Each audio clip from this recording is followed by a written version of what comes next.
Hello, and it is mid-afternoon where we are, and this video is going to show you what we're going to have for supper tonight.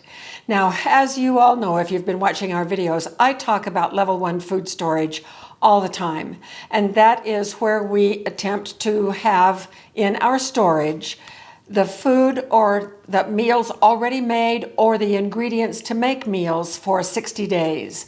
And I just want to let you know that we're just not talking through our hat on this, because we practice what we preach. And actually, Jim and I eat mostly out of our level 1 food storage every single day for every meal. There are times, of course, when we will go out to eat or, buy a prime rib for Thanksgiving dinner or something like that. But most of the time, we are building meals like I'm going to show you here in just a second, using our level 1 food storage ingredients. So today we are going to make a 1-pot enchilada pie. Now, if things go south, where we are having to, maybe we're off grid or other things may have happened, and we have to just put together meals from what we have stored, we're going to be okay. And so will you, if you have taken care to put together level 1 food storage. And that includes meals and ingredients that are integrated among your freezer, your refrigerator, and your pantry. So I'm going to show you what I did today for this meal. And the great thing is that this is a 1-pot meal. And so I'm not going to be dirtying a whole lot of dishes because the whole entire meal is going to be cooked in this. Now you could also, in this 10-inch cast iron skillet, you could also use a cake pan if you don't have a skillet. And also know that if we are ever relegated to having to cook what we just have on hand, we're going to have to make some adjustments in our meals. And I had to make some adjustments doing this from level 1 because I didn't have every exact thing, but I had enough substitutions that were going to be just fine. It calls for about 3 cups of meat, about a pound of meat.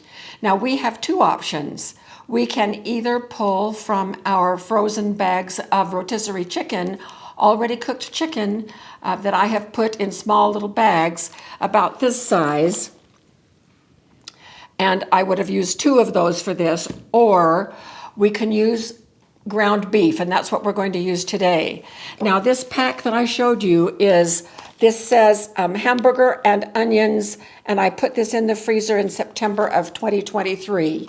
And that, I thawed a couple of these, and that is what is in this bowl right here. Hamburger and onions. All I had to do was thaw it and just then put it in this bowl for ease of adding it to the recipe when we go. I also could have used my home canned hamburger. The home canned hamburger is best when it is used as an ingredient where there are some heavier spices, which we're going to have today. So I have options. And that is the beauty of having level 1 food storage all set up for ourselves.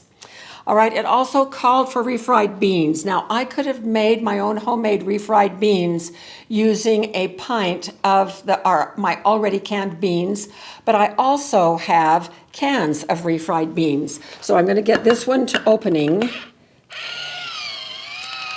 So we'll use those in just a minute. It calls for enchilada sauce. I have 2 options. I have my home canned enchilada sauce, or I have cans of enchilada sauce.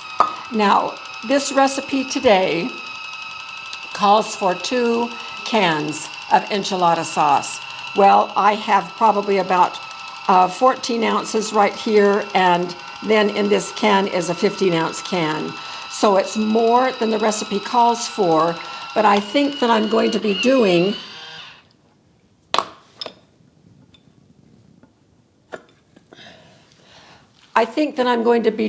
a little bit beyond what the recipe calls for, and I'll explain that as I go. So I'm going to just open up this jar, some of my home canned. Ooh, smells so good. And put it in here. And then I'm going to open this one and add it, and I'm going to mix the 2 of them. because that's something that we could easily do when we're putting things together from our level 1 food storage if we don't have exactly what the recipe calls for. So I'm going to mix these two. So if you haven't seen this can opener before, I will put it in our products below. It's a very nice can opener, and it opens when it works. Oh, I just wasn't pulling in the right place. It opens the can from the underneath side rather than here. And so the edge is not sharp at all. Neither is the lid. So I'm going to just put that right in there. Mix the two together. I didn't let it quite finish on that. Okay. Then we have some cheese right here, and I'm just cleaning out my refrigerator. So I have a little piece of Monterey Jack left, which will be great, and some cheddar. So I'll be mixing those two kinds of cheese. Now, I've got my ingredients. I'm not using the exact amounts that are called for in the recipe because it calls for using, for instance, only 1 cup of refried beans. I am not going to use 1 cup and then leave the rest in the can or try to save it for something else. I'm going to use all of these beans. And so it calls for flour tortillas, and these are the homemade tortillas that I made in a previous video, you may remember. So here we go. We're going to put this together. What we have to do here is take one of our tortillas, and we are going to spread it with the refried beans. I have a total of, I think, 5 tortillas left from the 6 that we made a few days ago. So I may have, the original recipe called for 4. I may be doing just a little bit higher of a stack than what the recipe calls for. We will see. Okay, so the bean-covered tortilla goes in the bottom of the pan, and this is a 10-inch skillet. And then I'm going to put a good helping of meat on the top, knowing that I probably am going to have 4 layers or 5 layers, we'll see. Now, this one has the onions already cooked in it because that's the way I preserved it. The recipe calls for you to leave the onions raw and put the meat down and then sprinkle the onions on the top, but you see how I've adjusted that just as well. Now I'm going to put the cheese next. I'm going to put a little bit of the Jack, because as we all know, Jim is a cheese lover, and I'm going to be aware of that. And now we are ready for the next layer. So pulling out another one, spreading it with beans. Oh, I forgot the sauce. Goes over the top here.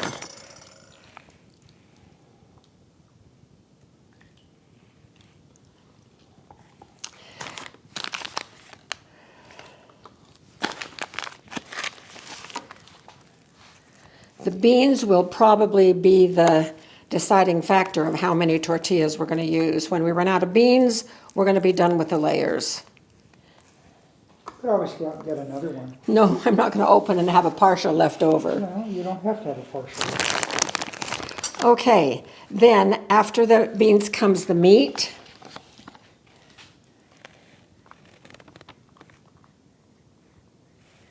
Now these would fit perfectly in a pie, in a cake pan, but I'm using this skillet.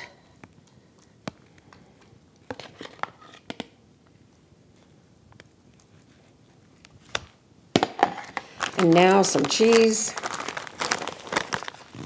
I want to use up all of this Jack cheese. And the sauce.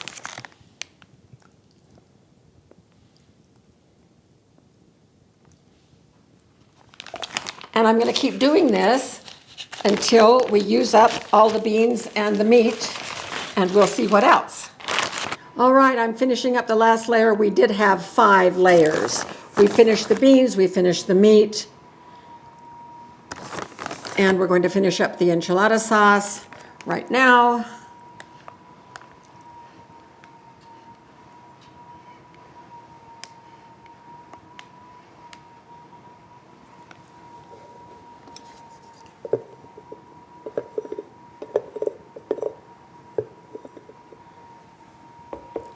The only thing we have left is a little bit of the cheese. And then we are going to sprinkle on the top some cilantro leaves. Now, since I did not have any cilantro in my refrigerator, I have to use something else, and I happen to have this jar of dried cilantro leaves, and it works just great. So I'm going to put this in the oven. It looks more like a cake than a pie to me. I don't think it would have fit easily in a cake pan. So I'm glad that we did it in the skillet. So it's going in at 375 for 20 to 25 minutes until everything gets all bubbly and heated, and then we will bring you back. Look how gorgeous this is. It's been out for a couple of minutes. When I took it out, it was just bubbly all around the edges. The cheese was bubbly. Now, we're still a couple of hours away from dinner, but I just can't resist. I'm going to take a little bite right here, and we'll see how this is. Ooh, I hope this isn't too hot.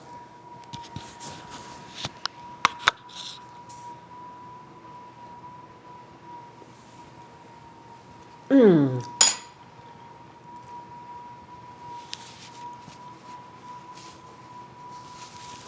Oh my goodness, it's wonderful. It is absolutely wonderful. Those flour tortillas, homemade, are a little softer than those that you get from the store. I don't mind that. Also, if we were to have to cook this off-grid, not only is it a one-pot meal, but we could also, instead of putting it in our electric oven, we could cook it outside in a Dutch oven over charcoal. So we have an alternative way that we could also prepare this. Now, this is huge. Jim and I probably won't even eat a half of it tonight. So we'll each probably eat about a fourth of it. I mean, an eighth of it. So we will probably be able to have this for 3 or maybe 4 meals tonight, and then 3 more, which I will package up in one of our little one of our freezer dishes, a foil freezer dish, and freeze it. And then when we're getting ready to eat it again, we'll bring it in, and I'll just put it in the oven frozen and bake it until it is all bubbly again. So great, great recipe. It is very flavorful. It has good eye appeal. It's a one-pot meal, and so we're conserving fuel by just cooking everything in one pot. And so this is a great recipe to add to your level 1 food storage. So I hope you try it, and please let us know how it works out for you and what additions and changes and creative changes that you have made and made it even better than what it looks like right here. So thank you so very much for joining us. We're having a great time sharing with you all of our ideas, and especially how we can all be prepared for uncertain times if they should happen upon us. So we will see you soon for more videos.